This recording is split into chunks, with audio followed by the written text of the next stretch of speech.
Bangladesh coast guard তো basically উপকূলীয় অঞ্চল, তাছাড়া নদী তীরবর্তী অঞ্চল এবং যে সমস্ত এলাকায় আমাদের সামুদ্রিক কার্যক্রম এবং নদীপথের কার্যক্রম হয় সেই সমস্ত জায়গায় আমরা দায়িত্ব পালন করে থাকি।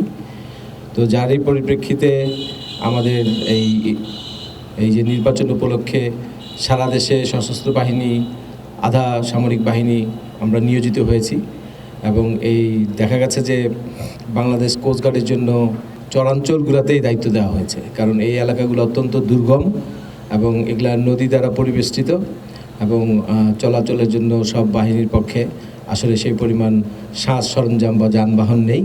তো যেহেতু কোস্টগার্ড সেই সমস্ত সাজ সরঞ্জাম এবং যানবাহন দ্বারা মানে সম্মিলিত একটা বাহিনী, যার জন্যই আমাদেরকে এই এলাকায় দায়িত্ব দেওয়া হয়েছে।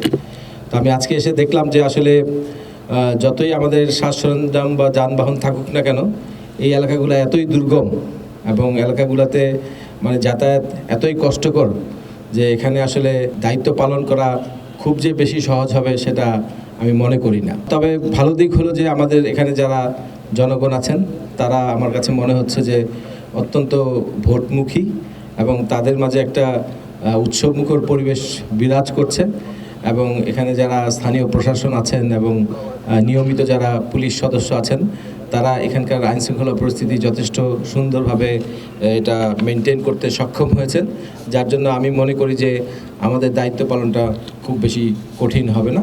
শুধুমাত্র যাতায়াতের ক্ষেত্রে যতটুকু সমস্যা সেটা আমরা ইলেকশনের বা নির্বাচনের সময় আমরা আমাদের যতগুলো ব্যবস্থা আছে তা নিয়ে আমরা চেষ্টা করব যে যাতে সব কিছু সুন্দর এবং ভালোভাবে সম্পন্ন হয়।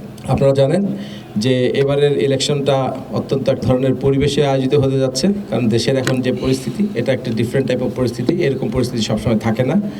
আর গত যে 3টা ইলেকশন হয়েছে আমরা জানি, তো আমরা আশা করছি যে এবারের পরিবেশটা হবে অত্যন্ত নিরপেক্ষ।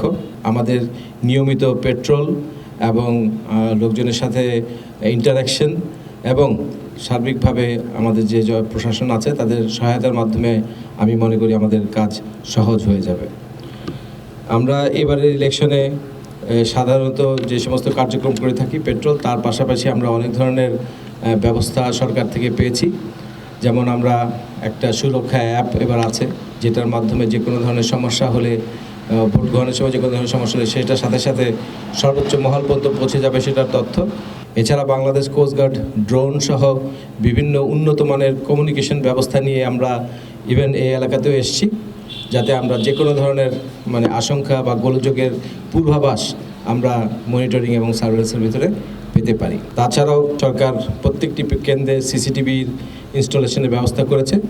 আমাদের দৃঢ় বিশ্বাস যে পরিস্থিতি এখন বিরাজমান আছে এবং আমাদের উপস্থিতির মাধ্যমে জনগণের ভিতরে যে আস্থা তৈরি হয়েছে তাতে আমরা ইনশাল্লাহ একটা সুন্দর, সুষ্ঠু, নিরপেক্ষ এবং উৎসবমুখর পরিবেশে করাতে সক্ষম হব ইনশাল্লাহ। আমরা সারা দেশে বাংলাদেশ কোস্টগার্ড প্রায় 3585 জনবল নিয়ে আসছি এবং এই এলাকাতে আমাদের 200-এর অধিক জনবল আছে এই চাঁদপুরের 2টা আসনে। আমাদের পাশাপাশি বাংলাদেশ সেনাবাহিনী আছে, পুলিশ আছে, বিজিবি আছে, আর আনসাররা তো আছেনই এবং নৌ পুলিশও আছেন। আমাদের এই যেহেতু এই এলাকাটা বেসিক্যালি আমাদের চরাঞ্চল, ম্যাক্সিমাম এলাকা কেন্দ্রগুলাই বেশি চরাঞ্চলে অবস্থিত তো এবং নদী পরিবেষ্টিত এলাকা, তো যার জন্য নৌ পুলিশ এবং বাংলাদেশ কোস্টগার্ড এই পানিপথটাও কাভার করবে। সো এই এতগুলো বাহিনী যেহেতু আমরা একসাথে কাজ করব, তো আমি আপনাদেরকে আশ্বাস দিতে চাই যে এই এলাকায় একটা সুষ্ঠু, সুন্দর এবং নিরপেক্ষ নির্বাচন অনুষ্ঠিত হবে এবং কোনো ধরনের গোলযোগ আমরা আশা করছি না, বাট কোনো ধরনের গোলযোগ হলে সেটাকে দমন করার সকল সক্ষমতা আমাদের কাছে আছে। সকলকে ধন্যবাদ।